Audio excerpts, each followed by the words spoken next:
23তম রাষ্ট্রপতি নির্বাচন আগামী 20 তারিখ। গত এই মাসের 13 তারিখে আমরা মনোনয়নপত্র জমা দিয়েছি বিএনপির পক্ষ থেকে, এবং আজকে বাছাই পর্ব ছিল।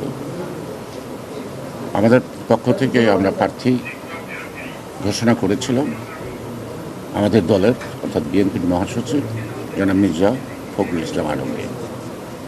এর প্রস্তাবক ছিলেন আমাদের বিএনপি স্থায়ী কমিটির অন্যতম সদস্য, একজন বিশিষ্ট রাজনৈতিক ব্যক্তিত্ব এবং একজন শিক্ষাবিদ, বিএনপি স্থায়ী কমিটির অন্যতম সদস্য ডক্টর আব্দুল মঈন খান। সমর্থনকারী হিসেবে ছিলাম আমি, এবং সেদিন উপস্থিত ছিলেন আমাদের চিফ হুইপ নুরুল ইসলাম মনি, নুরুদ্দিন নকুর সহ আরও বেশি নেতৃবৃন্দ ছিল। আজকে কম, কারণ আজকে তো শুধু বাছাই।